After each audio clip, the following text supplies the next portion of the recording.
Bueno, y voy a desarrollar una idea que me parece absolutamente fundamental y creo que muchas veces la gente o no la entiende o no la quiere entender. Y esta idea la sintetizó Jung de una forma muy concreta y muy precisa cuando dijo que uno no se ilumina fantaseando figuras de luz, sino haciendo consciente la oscuridad. Entonces, en primer lugar, ¿qué quiere decir iluminarse? Iluminarse es el completo conocimiento de uno mismo, lo cual parte de la base de que nos damos cuenta de que no nos conocemos a nosotros mismos. ¿Qué quiere decir que no nos conocemos a nosotros mismos? Pues quiere decir que en algún momento nos damos cuenta de que hay algo dentro de nosotros que se opone a que consigamos aquello que conscientemente queremos conseguir. Esto es un descubrimiento un tanto perturbador la mayoría de las veces. Cuando una persona decide conscientemente que quiere cambiar algo de sí misma porque no está conforme con aquello que hace, con aquello que piensa, con aquello que siente, y empieza a fracasar sin saber por qué, se empieza a sabotear a sí misma.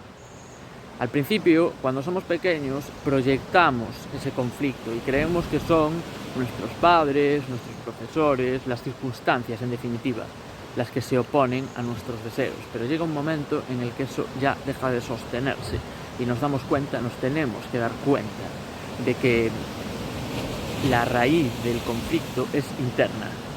Y en ese momento empieza un proceso en el cual nuestro objetivo se convierte en hacer consciente el inconsciente para que deje de sabotearnos.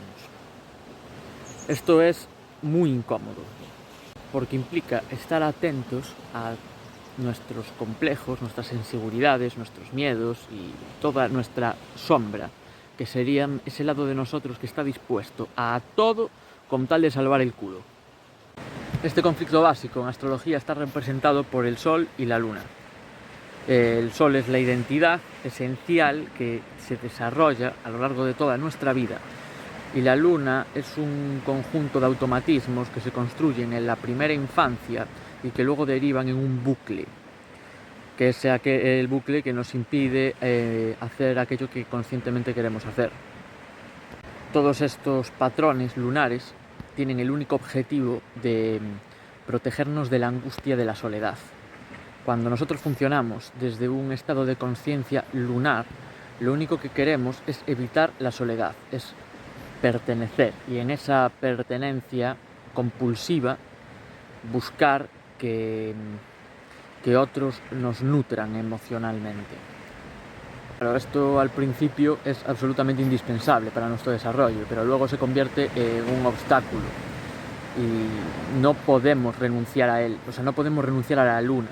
La Luna va a seguir siendo parte de nosotros, es una herencia emocional, o Caruti a la Luna le llama el refugio de la memoria. No podemos renunciar a nuestra memoria, pero sí que podemos utilizarla a nuestro favor para que favorezca nuestro desarrollo y no lo obstaculice. Este proceso hacia la iluminación es lo que nos define como seres humanos. No podemos eludirlo, o sea, podemos intentar eludirlo, pero al final nos va a perseguir hasta que nos enfrentemos a él, y es en lo que es el gran problema de la humanidad. Todas las culturas se dedicaron a intentar resolver este problema. Todas las religiones, de hecho ya en la propia etimología de religión, que significa religar, es decir, la religión es el intento del ser humano de religar sus partes internas, que se da cuenta de que están enfrentadas y de que mientras no nos convirtamos en un individuo, lo cual quiere decir que somos indivisibles, que vamos en una misma dirección, que no tenemos fuerzas enfrentadas dentro de nosotros, que en un momento tira hacia un lado, en otro momento tira hacia el otro, y nos quedamos donde estamos y no avanzamos. Para recorrer este camino tenemos mapas, que son los lenguajes simbólicos, como pueden ser, por ejemplo, la astrología, que es desde donde yo lo enfoco. Desde el punto de vista astrológico, el primer paso a dar para hacer consciente el inconsciente es conocer nuestra luna. En la luna no está todo el inconsciente, pero sí que es la primera capa. Como ya dije, nos protege de la angustia, de la soledad, del ostracismo, por así decirlo. Entonces podemos definir a la luna como un mecanismo instintivo que nos intenta proteger de la soledad, que inconscientemente se asocia con la muerte. El mecanismo está formado por instrucciones que podemos clasificar según los 4 elementos. El fuego no soporta la frustración de su acción, no soporta que las circunstancias se opongan a sus deseos y no soporta el aburrimiento, entonces se refugia en la hiperactividad, en una búsqueda de reconocimiento también, porque no soporta que otros se opongan a su expresión. La Tierra se refugia en una imagen de falsa madurez, que más que madurez real es una rigidez, porque le tiene miedo y pavor al cambio, a la imprevisibilidad, al desorden y a la propia inmadurez.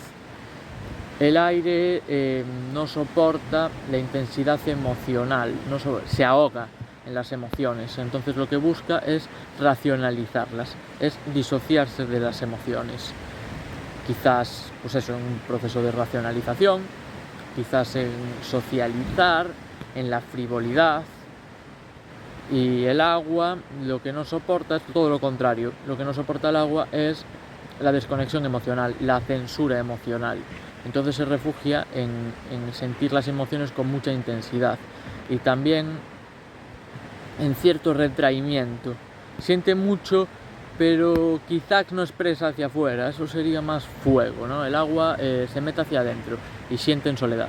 Es decir, como síntesis, si queremos llegar a ser libres, lo primero que tenemos que hacer es entender cómo funcionan estos automatismos dentro de nosotros, observarlos en el momento en el que ocurren y cambiar nuestra respuesta. Y esta es nuestra responsabilidad como seres humanos, ineludible, inalienable, y es lo único que podemos hacer si queremos hacer de este mundo un lugar en el que merezca la pena vivir y no en lo que parece que se está convirtiendo.